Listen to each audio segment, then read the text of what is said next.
Saline लगाते हुए ये करते हुए बहुत भी सामान बनाओ सामने लेके आज तो शाम का आदमी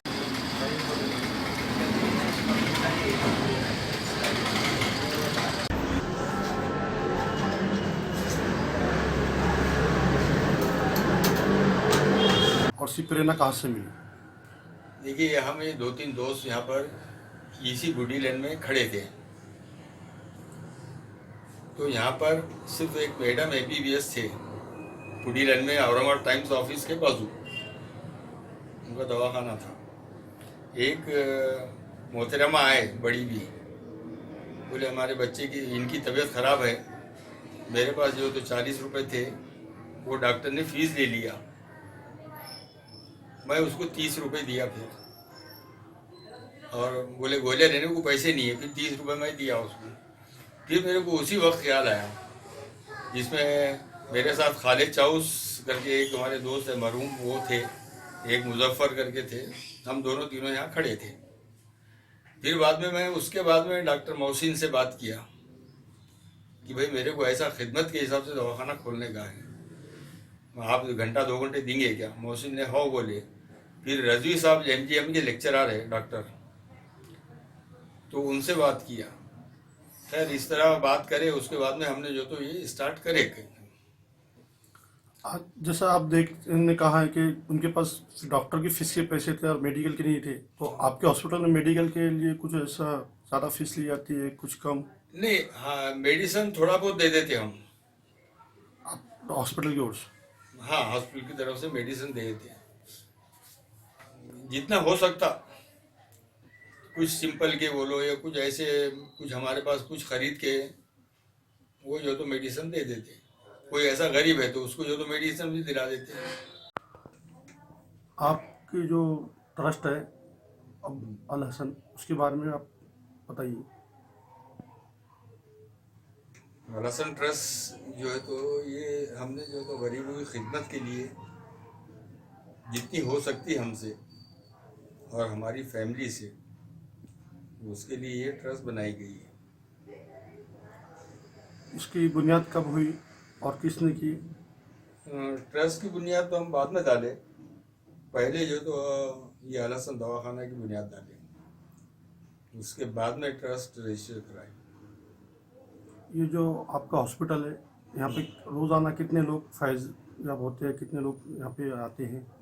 तकरीबन 200 से 250 लोग डेली जो तो यहाँ पर फैज़ होते हैं। और आपके पास सुविधा क्या क्या है? हमारे पास सुविधा फर्स्ट एड में जो तो ईसीजी की मशीन है, ये ब्लड टेस्ट की मशीन है, डॉपलर है, और ये छोटी मोटी मशीनें है। डॉक्टर साहब आप मुझे ये बताइए, आज का जो दौर है, हॉस्पिटल मल्टीनेशनल हो रहे हैं और एक 5-7 स्पेशलिस्ट डॉक्टर लोग एक जगह आकर बड़ा हॉस्पिटल खोलते हैं, और कहीं ना कहीं इनके पीछे एक पैसा की वो रहती है, तो इसके बारे में आप क्या कहना चाहेंगे? ये देखिए, अब आजकल जो चल रहा है ये कमर्शियल चल रहा है। डॉक्टर्स जो अगर उनको बोले कि भाई आप इतना चार्ज क्यों लगाते, इतने पैसे कैसे लेते, तो वो जवाब देते कि हमने करोड़ों रुपया जो तो इसके लिए लगाया, ये डिग्री लेने के लिए, एमडी बनने के लिए, बीएचएमएस एमबीबीएस बनने के लिए हमने इतना पैसा लगाया, तो हम रिकवर करेंगे पब्लिक से ही। अभी जो आपका अल हसन जो क्लिनिक है, तो ये जदीद दौर में अभी कुछ बड़ा होना है या जिसने? नहीं, ऐसा कुछ भी नहीं है। बस हमारा इतना ही है कि बस इतना फर्स्ट एड जो तो लोगों को मिले कम से कम में, बाकी और कोई। आप जो आज के जो सरकारी हॉस्पिटल है गवर्नमेंट के, तो उसके बारे में आप क्या कहेंगे?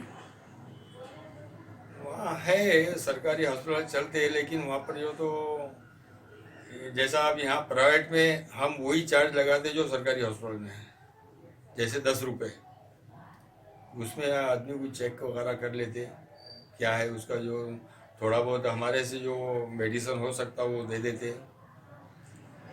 सरकारी हॉस्पिटल में ऐसा है कि वहाँ नंबर लगाओ, लोग जो तो वो करते, फिर वहाँ केयर नहीं करते डॉक्टर।